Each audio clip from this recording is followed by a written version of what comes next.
देखिए, जब हम स्पोर्ट्स खेलते हैं कि चाहे वो किसी भी तरह का स्पोर्ट्स हो, फुटबॉल हो, कबड्डी हो, रेसलिंग हो, तो उसमें नी के लिगामेंट की इंजरीज काफी कॉमन पाई जाती है। स्पोर्ट्स खेलते समय हमारी जो फुट की लैंडिंग गलत हो जाए और हमारा पूरा बॉडी वेट हमारे नी को ट्विस्ट कर दे, इस वजह से हमारे लिगामेंट में इंजरी आती है। नी के लिगामेंट में जो मोस्ट कॉमन इंजरी नी के लिगामेंट में देखी गई है उसको बोलते हैं ACL tear, anterior cruciate ligament की इंजरी। जब ये इंजरी हो जाती है खिलाड़ी को, तो इंजरी के तुरंत बाद उसे काफी दर्द महसूस होता है अपने घुटने में, और उसका घुटना सूज जाता है आधे घंटे के अंदर, किसी का 15 मिनट के अंदर, और वो सूजन हमारी धीरे धीरे 2 से 3 दिन में कम हो जाती है। जो दर्द हो रहा है वो भी धीरे धीरे घुटने में कम हो जाएगा। पर अगर आपको पूरी कंप्लीट लिगामेंट इंजरी हुई है तो कुछ तरह के सिम्टम्स हमें हमेशा आते रहेंगे नी के अंदर। वो इस प्रकार हैं, जैसे कि घुटने में लचक आना, घुटने में कॉन्फिडेंस नहीं होना, आप तेज नहीं भाग पाएंगे, आपको लगेगा कि आपके घुटने में लचक आ रही है और वो फिसल रहा है, घुटना बार बार में ट्विस्ट भी हो सकता है। अगर लिगामेंट इंजरी के साथ साथ आपके मेनिस्कस में भी इंजरी है, जो कि नी के बीच वाली गद्दी होती है, तो आपको दर्द का फीलिंग आ सकती है। साथ साथ में आपका घुटना अटक सकता है। साथ में कभी कभी ऐसा भी होता है कि घुटना पूरा बैंड नहीं हो रहा या पूरा सीधा नहीं हो रहा। ये कुछ तरह के सिम्टम्स होते हैं जिससे हमें मालूम पड़ता है कि आपको लिगामेंट की इंजरी हो गई है। अब एक बार लिगामेंट की इंजरी हो गई तो उसको डायग्नोज कैसे करें? सबसे पहले आपको एक ऑर्थोपेडिक सर्जन जो कि स्पोर्ट्स इंजरी के अंदर स्पेशलाइज्ड है उससे मिलना चाहिए, और हो सकता है अगर उन डॉक्टर साहब को लगेगा तो वो आपका नी का MRI कराएंगे। MRI के अंदर हमें सारी चीजें काफी क्लियरली मालूम पड़ जाती है कि आपके लिगामेंट में कौन सी इंजरी है, किस ग्रेड की इंजरी है और कौन से लिगामेंट की इंजरी है। नी के अंदर भी 4 लिगामेंट रहते हैं मेन, उसके अलावा और छोटे छोटे बहुत सारे लिगामेंट रहते हैं, पर 4 बहुत मेन रहते हैं, और साथ में मेनिस्कस या कोई और भी इंजरी है या नहीं है।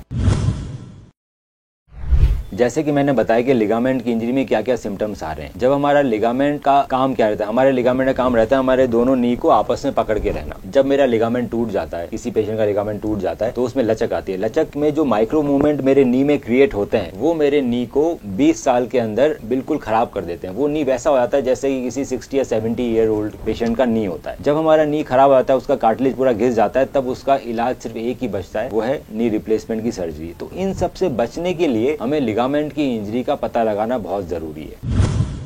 देखिए, बहुत सारी एक्सरसाइजेज आती है, हर स्पोर्ट्स के हिसाब से उसकी अलग एक्सरसाइजेज होती है जो हमारे लिगामेंट को इंजरी को बचाती है। वो एक्सरसाइजेज हमारे बॉडी को ट्रेन करती है कि जब हम अपना पर्टिकुलर स्पोर्ट्स खेल रहे हैं तो मेरे जो पैर की लैंडिंग स्पोर्ट्स खेलते समय बिल्कुल एक्यूरेट हो और मेरे मसल्स का कोऑर्डिनेशन इतना अच्छा हो कि मेरी बॉडी ट्विस्ट नहीं करे मेरे पैर के ऊपर। इस तरह की इंजरी प्रिवेंशन एक्सरसाइजेज हमेशा स्पोर्ट्स से पहले करनी चाहिए, और जो लोग ये एक्सरसाइजेज करते हैं उनके लिगामेंट टूटने के चांसेस बहुत ही कम होते हैं।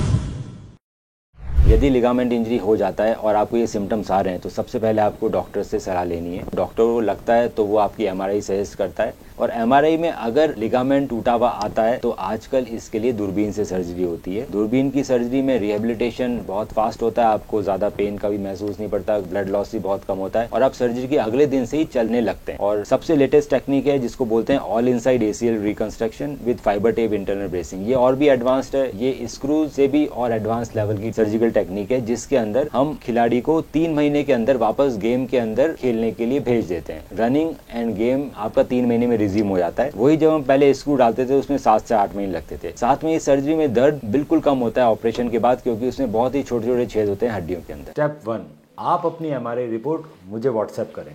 स्टेप 2, मैं आपकी MRI रिपोर्ट को डिटेल में स्टडी करके बताऊंगा कि क्या हम आपको बिना सर्जरी के ठीक कर सकते हैं या फिर हमें सर्जरी करने की जरूरत है, ACL इंटरनल ब्रेस सर्जरी, और आपके नी में ACL के अलावा और क्या क्या समस्याएं हैं और उसे हम कैसे ठीक कर सकते हैं।